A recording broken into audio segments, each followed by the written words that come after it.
This is a video for the allowance for sales returns and sales returns using the company difference, which can be found linked to this video. All right, so you should pause at this time, print out difference, and read it, and then we'll get started. All right, so we're going to start out with the journal entries, and we're going to do each quarter, and then we're going to do T counts, and we're also going to do the income statement with respect to net sales and the balance sheet presentation with respect to accounts receivable. So let's start out by doing the journal entries. The first journal entry we would record is accounts receivable, and that's for the sales we had during the year, and that was $5,700. And we had sales of $5,700. The next transaction is we had cash, and that was $5,400, and that's the cash we received for the accounts receivable we had outstanding. And then we actually had some actual sales returns. And when you actually have the sales returns, you debit the allowance for sales returns, and I'm going to label that SR. And you credit, in this case, we're going to do accounts receivable of $500. So actually, you can, if you look at that, then you can actually notice that there's actually no effect on the balance sheet because the allowance for sales returns is a contra asset to accounts receivable. So if this is being debited and this is being credited, the net effect on the balance sheet is zero. The last little piece then is we're going to calculate the additional allowance for the period. And when we do that journal entry, it's going to be sales returns is going to be the debit, and the allowance for sales returns will be the credit. Now, to do this computation, this difference actually does it based on the calculation of taking their sales, so $5,700, which they multiply by 8%, and they arrive at a figure of $456. So this is the additional amount they're then going to put into sales returns and put in the allowance account for that period. All right, so there is, I'm going to draw a line here so we can keep things in track a little bit. And this is the end of quarter number 1. Okay, let's do the balance sheet and let's do the T accounts first. Let's do them over here. So we'll do the first account, we'll do the accounts receivable. And then we'll also do the allowance for sales returns. And we'll put, because of space, we're going to put the sales number here, and we'll put we'll put actual sales returns here. All right, and hopefully this will all work out, and we'll have plenty of space. So let's post these journal entries. We started with accounts receivable had a beginning balance of $1,200. We then had our sales of $5,700. We had the returns, or we had the payment on the accounts of $5,400. And then we had that $500 of actual sales returns. And so we are left with an accounts receivable balance at the end of quarter 1 of $1,000. The allowance for sales return, since it is a balance sheet account, it did also have a beginning balance. It had a balance of $450. We had those returns of $500, and you can see they match up right here.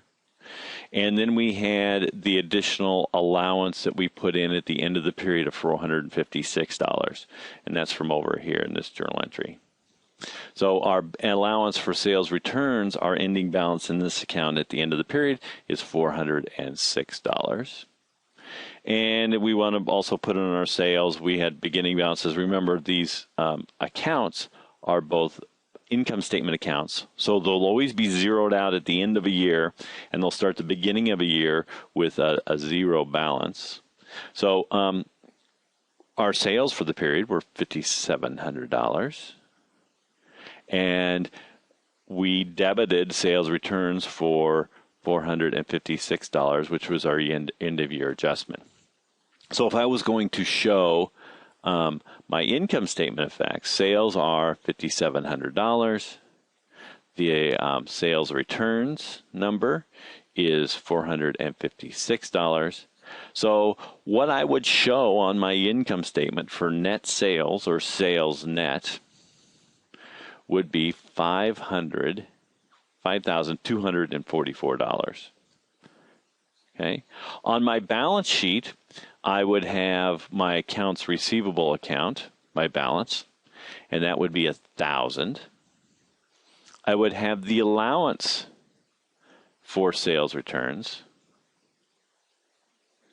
of $406. And so my accounts receivable net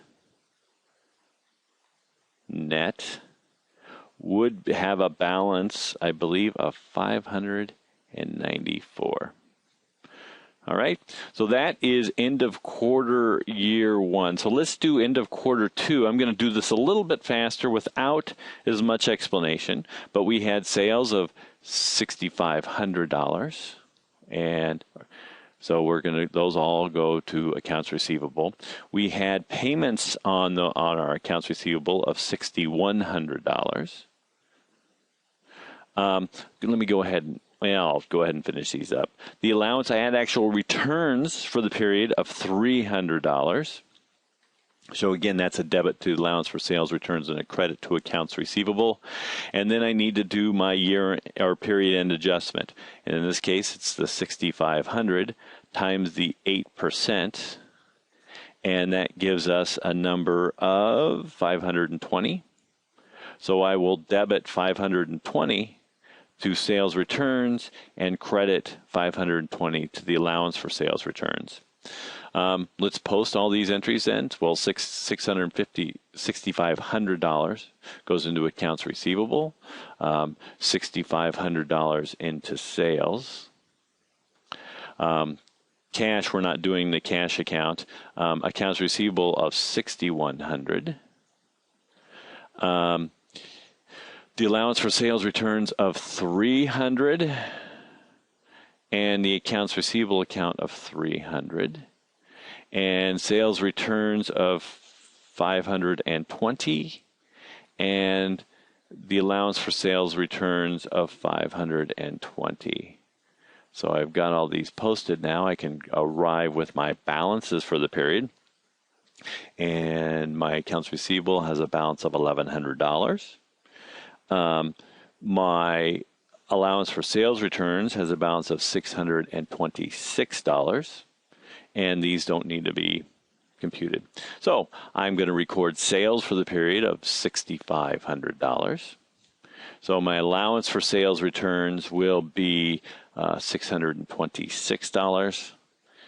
And so, excuse me, I don't do the allowance for sales returns. Sorry about that. I actually do the sales returns number.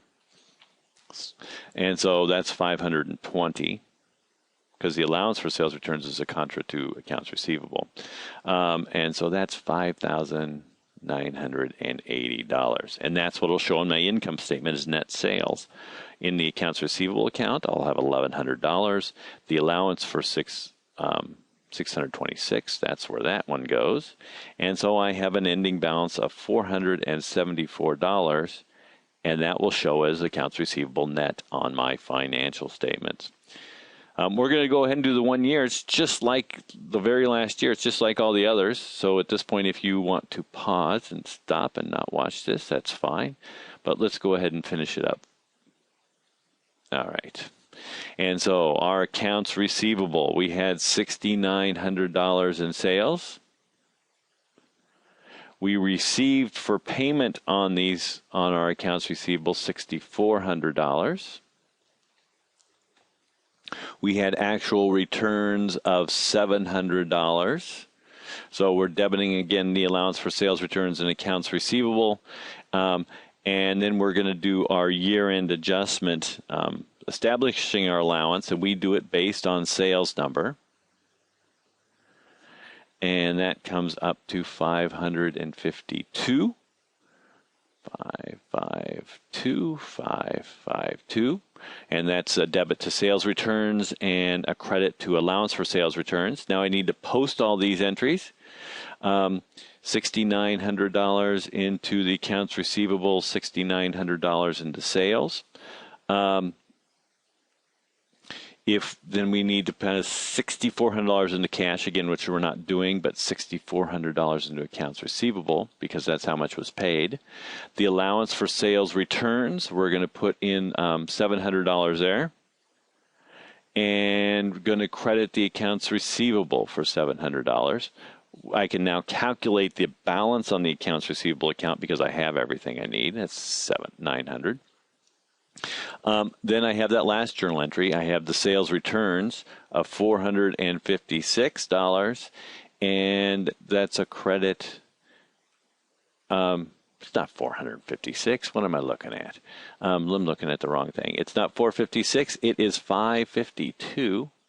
So it's a $552 debit to sales returns and a $552 credit to the allowance for sales returns. So the balance then in that account is $478. And so if we're going to do then our income statement, we have sales of $6,900. We have the sales returns number of 552. So our net sales for the year then are $6,348. My accounts receivables, $900 balance right here. And the allowance for sales returns, which is a contra account, is $478. And so the balance in that account, which is going to show up on the balance sheet, is $422. I'm going to do one last little piece here.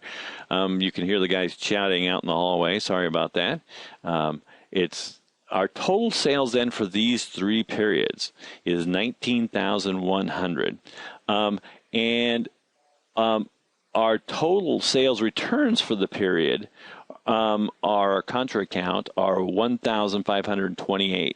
So what we would show if we were showing net income for the 3 quarters ending, we would show a net sales of $17,572. And what I'm trying to demonstrate here is that sales returns is a cumulative account, just like sales is. And it's always only zeroed out at the end of the period. If I was going to show a balance sheet at the end of the third period, well, what would the balance sheet look like? Well, the balance sheet would show $900 in accounts receivable and $478. And so the balance sheet would look like this.